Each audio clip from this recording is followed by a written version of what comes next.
We start with a catastrophic situation in Gaza's remaining hospitals, which are struggling to provide even minimal health care to the many people left injured and sick by the conflict. DW spoke to a Spanish doctor who worked as an anesthesiologist in Gaza for 4 months. He himself filmed inside the medical facility in which he was working and says the suffering and hunger around him was overwhelming. A warning, this report contains graphic images that many viewers will find distressing. I have been in other countries before, Afghanistan, Yemen, Lebanon. This is the worst place I have ever been in my life. I am Raúl Incertis Jarillo. I am an anesthetist and ER doctor from Spain. I was working 4 months in Nasser Hospital, Han Yunis, which is now the largest hospital in Gaza. I saw before in my previous missions sometimes a child that has been injured, but the scale, the numbers of every day receiving injured children from 1 month of age until 15, 16, perforated by shrapnels in the chest, in the abdomen, in the head, open skull fractures with brain matter out, amputations, burns, the numbers, especially the numbers. Gaza Humanitarian Foundation, which is this site where the United States and Israelis provide food to the citizens. We start receiving mass casualties every day. Before, in April, May, it was like 2-3 times a week mass casualties. No? Mass casualties means that the numbers of injured is more than the capabilities of the hospital to take care of them. No? But with the Gaza Humanitarian Foundation injured people there, the numbers were every day. I remember the first 40 injured, then 80 injured, and one day we received 200 people injured. 80 people killed. We, as foreign doctors, under the umbrella of WHO, UN, we are international observers, no? So what we saw is that the intentionality, the pattern of intentionality was clear. Not only when Israel bombs the citizens in their tents or in their houses, which is intentionality also, but when they shoot in the head of a child or the chest, no? This is Omar. Omar, 5 years old, okay? The father died in the attack. And this is the moment he dies too? Yes, it's when we stop trying to help him. And now the uncle arrives.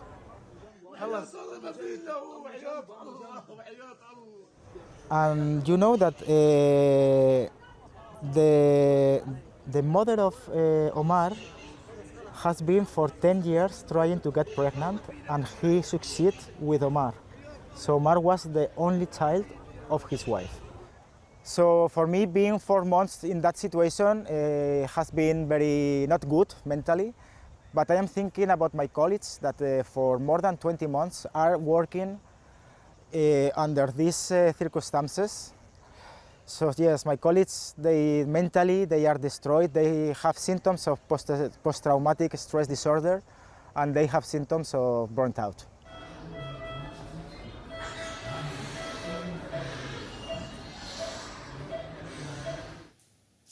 And we can speak now to Mohammed, who is the Medical Activities Manager at the NGO Doctors Without Borders in Gaza. Mohammed, thank you so much for joining us today.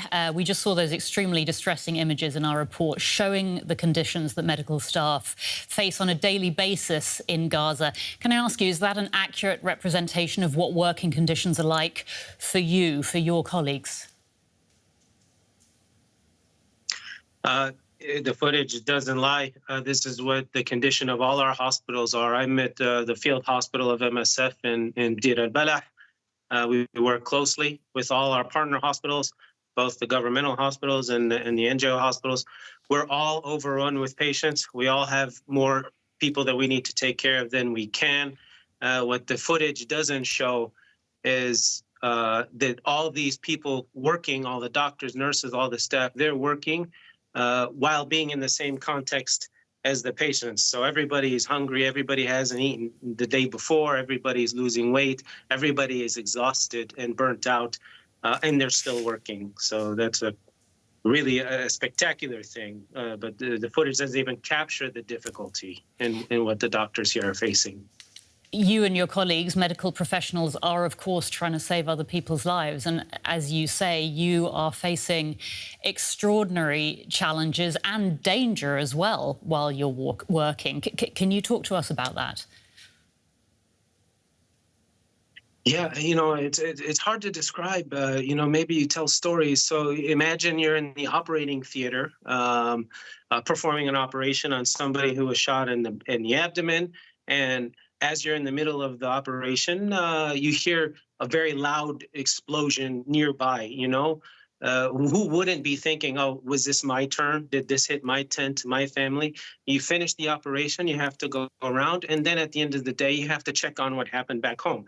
You wake up in the morning, you're hungry, you haven't eaten because the day before, your family needed to eat, and you have your young kids, and you make sure that they eat first before mom and dad eat, and you didn't get enough, and then the next day you're working a 8, 12, 24-hour shift.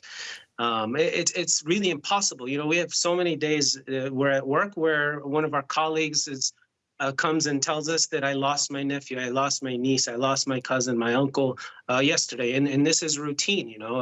We have people who a month ago, maybe I had one of the doctors I work most closely with just told me, for the first time in 2 years since the war started, he was able to put him and his family in an apartment as opposed to tents. So, the only difference between the doctors and the nurses and the staff working is they happen to not have been shot yet, whereas the patients have, and that's why they're admitted in the trauma hospital. From what you're saying, also from what we heard from the Spanish doctor in our report, the conditions you're working in, what you're seeing is affecting you and your colleagues emotionally, is affecting your mental health. Is there support available? Is there anything that can help you and your colleagues deal with this situation? I think I ask my colleagues Palestinian, who have been here since day one of the war, how they do it, how they come every day to work. And nobody knows how. Nobody knows how they're able to get up out of bed every day and come to work and put in a shift and take care of others. Yet they do it day after day after day. There's no time to tend to your mental health. People are trying to live right now. People are trying to make ends meet. People are trying to feed their kids and their families. So all the emotional turmoil, that's all going to manifest, down the line. Right now, people are just trying to work and trying to make a life for their family and make people better here in the hospital. But it's unimaginable, what they're going through internally. And I don't know how they have the resolve. Yet every day they continue to show up and they put in their shift. Mohammed, can you allow yourself to think about life after this war? Again, I'm going to echo some of the things that I hear from my Palestinian colleagues. We're losing hope in the West. I'm American. We're losing hope in America because somebody needs to step up and stop what's going on. There's no end date to it. If we know that it's going to be another month, another 2 months, then it'll be a ceasefire. Okay, then you can manage. But it's day after day, week after week. Nobody knows when this is going to end. And living in this condition, in this uncertainty, as you're seeing the lives of your children robbed away from them, their childhoods robbed, your livelihood robbed, your inability to have a house, taken away, and there's no end in sight, it's really a shame, and it makes it incredibly hard. And me, what can I do is I can speak for, I'm from the U.S., I'm from a country that potentially has some power to stop and influence this. I have a president who potentially could do something about this. And all we can say is, I beg you, Mr. Trump, step up and find a solution for the people, because the people here are suffering, and it's endless right now. It's endless. There's no timeline to it. There's no way of imagining what will be. Mohammed Fadlalla from Doctors Without Borders in Gaza. Mohammed, thank you so much for your time and for sharing your insights with us, and we wish you the very best. My pleasure. Thank you. For more on this, we can talk with Christian Lindmeier. He's a spokesperson for the World Health Organization, the WHO. Some very disturbing images there that we just saw from Gaza. Would you say that what we just saw reflects the everyday routine for doctors working there? Thank you, Derry, for having me. Very disturbing pictures indeed. But unfortunately, that's the reality on the ground. That's the reality for all the aid workers, whether they're with the medical facilities, or in other functions. That is what the doctors face every day.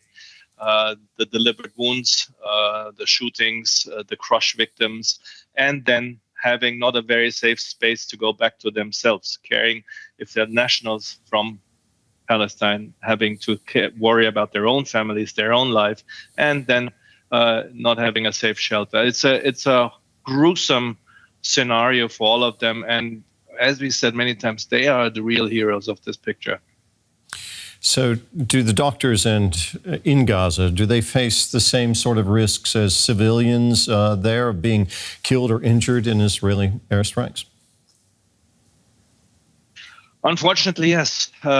If not, sometimes even more. We had over 700 attacks on health since October 2023, and that resulted in about nearly 1,000 deaths, 929 deaths of medical personnel, and that is attacks on infrastructure or on ambulances. More than nearly 200 ambulances attacked, and you can't say anymore with 200 ambulances and 640 attacks on hospitals that this is collateral damage. This looks very much like targeted attacks.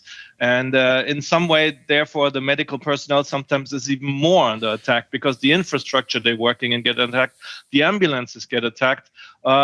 And when they get home, they risk again being attacked as any other citizen by the attacks on their homes and houses. So a very, very gruesome picture. Hats off to them to keep working and trying to get the last bit of humanity to their fellow citizens. It's a horrible scenario.